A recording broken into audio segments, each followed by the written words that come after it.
How to become your best friend. Combines the power of the mind with the wisdom of your heart, and it just helps you to unlock your potential. Hey everyone, welcome to my Shiny Minds show.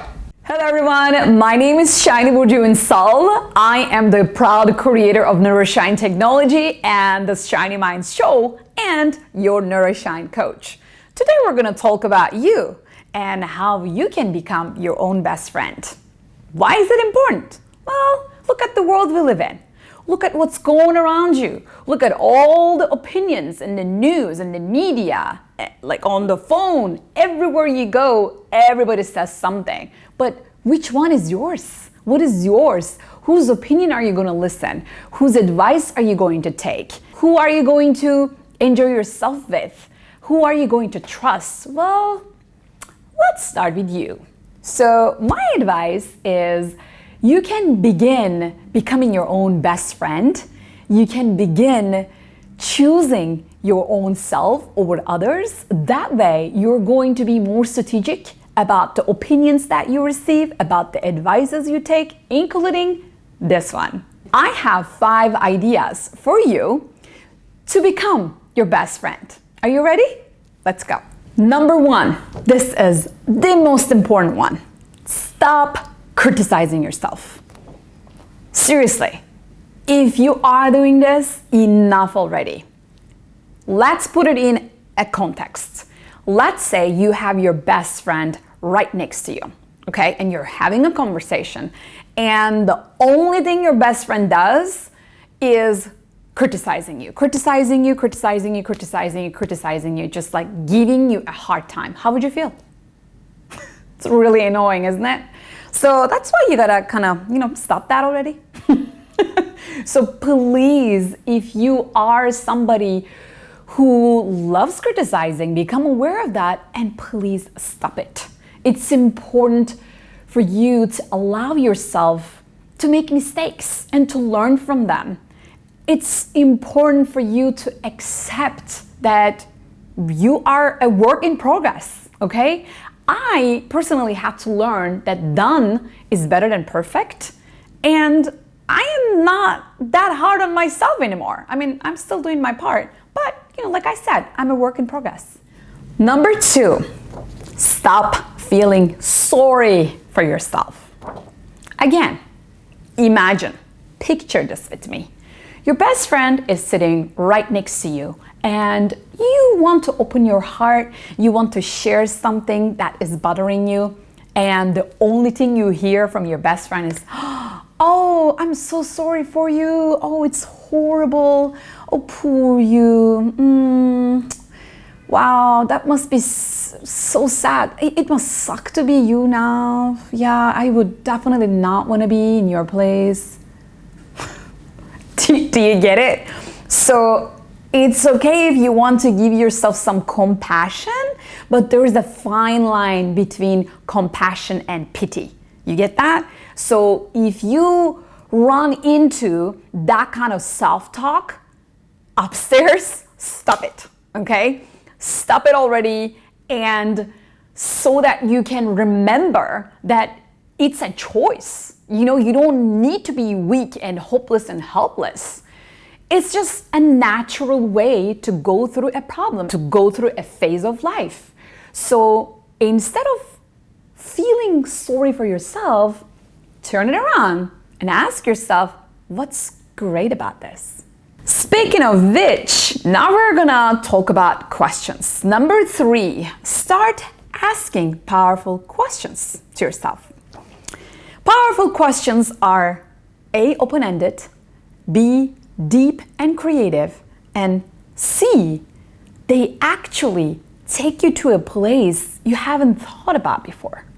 And powerful questions, they are meant to be non-judgmental, non-advising, non-approving. It's just none of anything. That's why they're powerful. They're just like, here's a question, do whatever you want with it, okay? So if you train your brain to formulate those powerful questions, it's going to be easier to become your best friend. Because think about your best friend. Who would be an ideal best friend? A person who is there for you, who holds the space for you, who doesn't judge you, who doesn't criticize you, who doesn't try to fix your problems, right? A person who gets you. A person who supports you, kind of like confronts you when there is a blind spot that you may not see, tells you the truth, and still leaves it to you.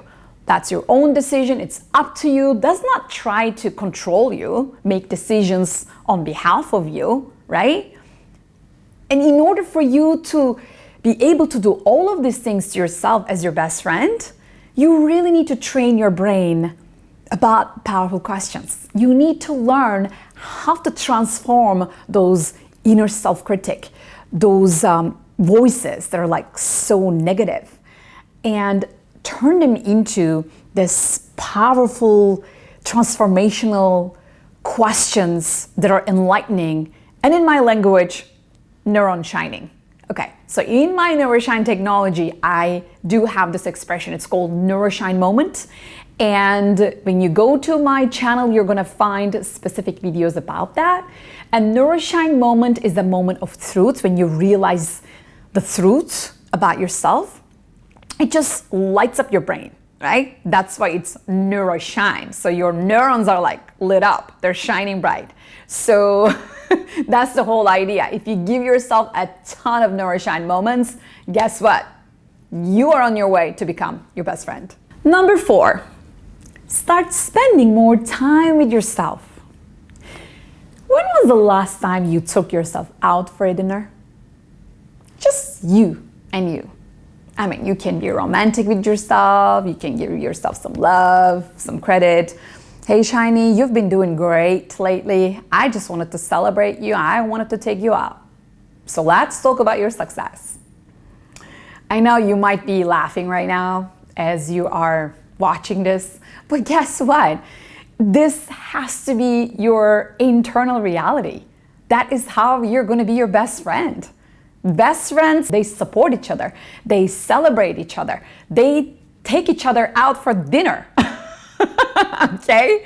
So do that. Spend more time. If you love going to a massage, do that. If you love going to a spa, do that. If you love taking a walk in the nature, do that. Go to the beach, do that. Roller skating, do that. Biking, do that. Do whatever that makes your heart sing. And here comes my last idea. I mean, I have more ideas just in this video. Maximize your love for yourself. Maximize it. I know it's a very hot topic. I know it's a hot button. Everybody is talking about self-love. And guess what? We can still do more. That's why I'm using the word maximize it. Here's how it can look like. Maximizing your self-love might look like taking the time to cook for yourself, because you know what foods are good for your beautiful body. You know how you feel after eating that, so do that. Maybe you also love being creative. Take the time and create something that makes you feel so alive. Or it can also look like just sitting down and thinking. If you love that, that's maximizing your self-love. Or maybe you want to connect with others. Maybe you want to connect with your mom, your dad, your siblings, your friends, your relatives, your mentors, your coaches. I hope you have them. Whatever that means, connecting with people, they are absolutely going to bring more love to you, and that is going to also become self-love for you. So, I hope this video helped you. I hope you liked my ideas. If you did, please like it and share it with your friends, and also subscribe to my channel so that you can love yourself even more with my content in neurolinguistic programming, coaching, emotional intelligence, leadership, self-love, self-confidence, and even more. And also remember, it's important that you love yourself even more and you give yourself more Neuroshine moments, because that's exactly what we need to make this world a better place. More love and shiny minds.